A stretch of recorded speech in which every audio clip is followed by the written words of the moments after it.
We have African financial institutions, Africa Development Bank, Afri-Exim Bank, Trade Development Bank, which is headquartered here in Burundi. We have the Africa Trade Insurance Agency. We have the Africa Finance Corporation. These are African institutions that are agile, that understand our continent very well. And as governments, as COMESA, we must deliberately support these institutions so that they can support our trade, they can support our investment, they can support our value addition because they understand us and they understand our continent. Sometimes we spend too much time chasing multilateral institutions, and we should. But we must also believe in ourselves and build our own African institutions, because they develop financial tools that are sensitive to our situation, that are agile, that are responsive to the situation in our continent. Let me give an example, Mr. Chairman. Today we spend $5 billion in exchange rates for goods that we sell to other parts of the world. $5 billion. Afri-Exim Bank has developed a financial tool using known as the Pan-African Payment and Settlement System.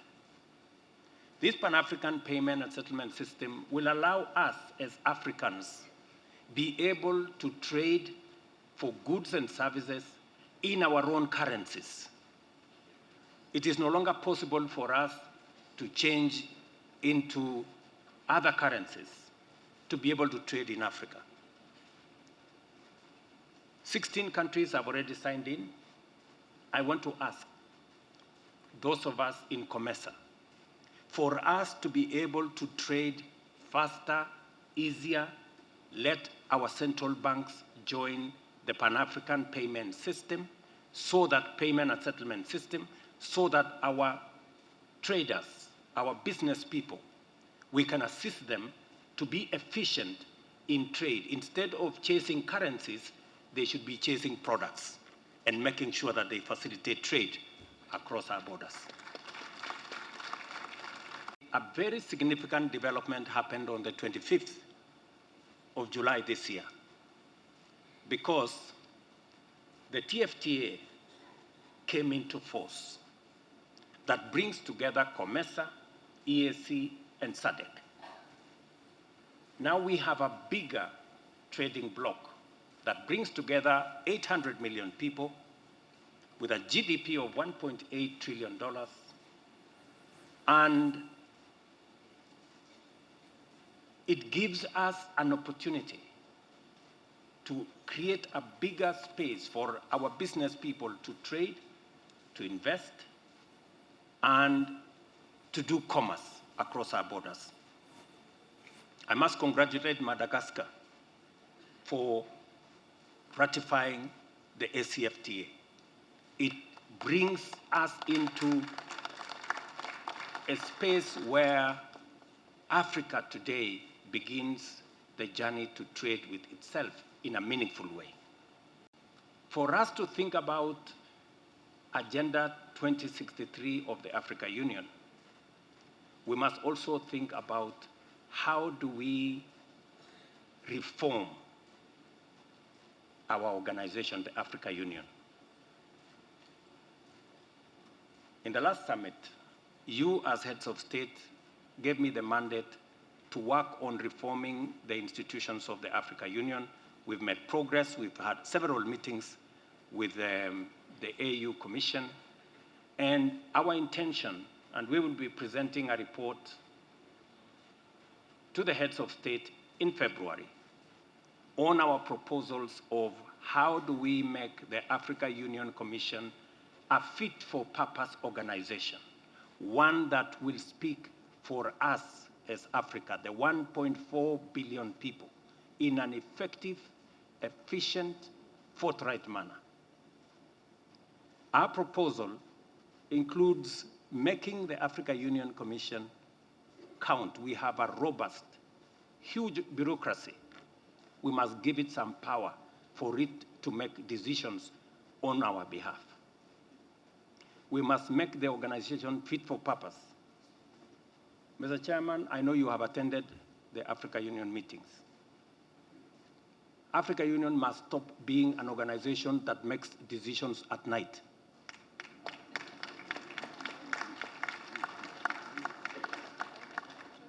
Because as you know, we burden our bureaucrats, we burden junior people to sit across the night for them to make decisions at 4 a.m. and 3 a.m. and 2 a.m. when us as heads of state have left. I mean, a decision where the real decision makers don't make the decisions. Instead, they leave it to their juniors, is an organization that will not succeed. We must change the Africa Union so that it does business on behalf of the 1.4 billion people in our continent. Mr. Chairman, it doesn't make sense that we have an organization that starts a meeting at 8 in the morning one day, a meeting that ends 8 in the morning the next day, across the night. And the most important decisions are left to technocrats at 2 a.m. in the morning. I mean, surely. An organization that is not accountable is an organization that has the chance to fail. Africa Union, there's a complete disconnect between the Pan-African Parliament, which is supposed to be the people's representative to hold the Africa Union Commission to account. But the Commission reports to nobody. Parliament sits in South Africa, they never attend any meeting, and it is completely disconnected. I had a chance, Mr. Chairman, allow me, to meet with the Speaker of the Pan-African Parliament 10 days ago. And we have agreed on what kind of reform do we need to carry out in the Pan-African Parliament. Today we have 5 representatives from every country. We believe that that number is too big. We need to reduce that number to between 2 and 3. And we need to make the Pan-African Parliament a full-time organization to hold the Commission to account and to make sure that that organization is functional. And finally, Mr. Chairman, and I've taken more time, is also to have the ratification of the Africa Court of Justice so that Africans don't have to be carried to The Hague and other places whenever there are issues in our continent, that we can actually sort out our own issues as a continent whenever there are issues, that we can also sort out our trade conflicts. And I'm very happy, Mr. Chairman, that finally the UN, because the final thing I want to say is, apart from sorting out our organization, we need to silence the guns that we have always said that we should in our continent. There is still too much conflict, too much instability, too much war all over our continent. It is not possible for us to trade. It discourages investment if we don't have peace, stability, and security in our continent. I am very happy that the UN has now passed a resolution last December that going forward, the Africa Union Peace and Security Council, the AU Fund, will now be funded by assessed contributions of all UN countries so that we can better support countries that have challenges of insecurity, of war, and conflict. It is imperative that we secure our continent, because it's the only way our business people can do trade. It's the only way investors, African or foreign, can invest in our continent. Because my brother Rajolina here has challenged me, that I am requesting for your support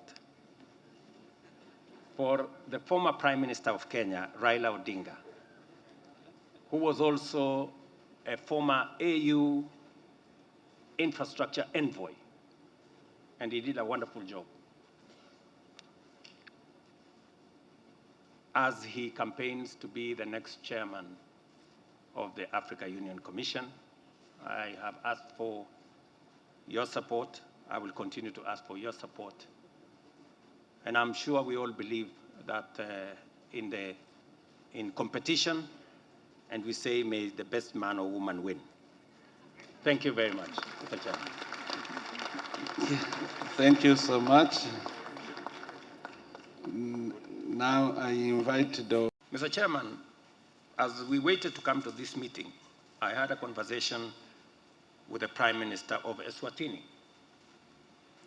And he told me that it took him 13 hours to come from Eswatini to Bujumbura, a journey that would otherwise take him 2.5 hours. But because he had to go to all manner of capitals, he had to go to South Africa, then go to Ethiopia, then go to another place. He left home one day and arrived here a different day. We need to reduce and have a proper mechanism for our bilateral air service agreements to make it easier for people, business people, goods, services to move from one country to another.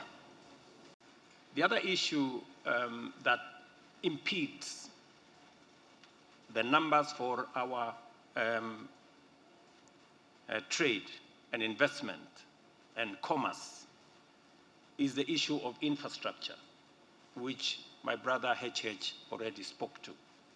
Whether it is infrastructure in energy, and that's why we need transmission lines across our countries. It is the reason why we must pool our energy resources. We have huge energy deposits in Kenya, wind, solar, geothermal. We have energy resources in other parts, in Zambia, in Tanzania, in DRC, in this country, for hydro. It is the transmission lines that will make our energy reliable so that we can do more in terms of facilitating industrialization, value addition, manufacturing of the products that we produce in our countries. Infrastructure about rail and road. Today, we are in the process of concluding the first 600 kilometers in Kenya of the Lapset corridor that will join Kenya, Sudan, South Sudan, and Ethiopia. Again, to support trade and investment.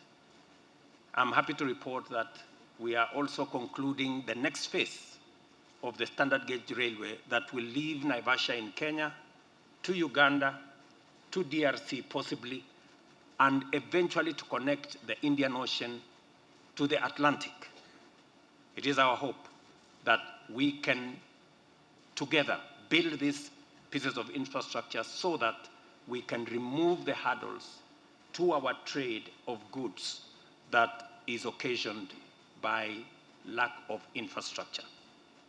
Your Excellencies, part of the challenge that we face in the intra-trade between our countries, both in COMESA and in our continent, is largely because of the limited trading products.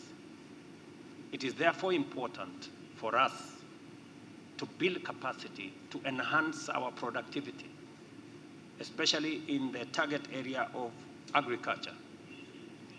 Last year, we had a fertilizer summit in Kenya. for purposes of seeing how we can build sufficient capacity for fertilizer production, fertilizer use, so that we can enhance our productivity and to scale our productivity from primary products to value addition so that we can have more tradable products across our borders. It is imperative on us to scale up our productivity and to scale up our value addition interventions. It is the reason why in Kenya we are building in every county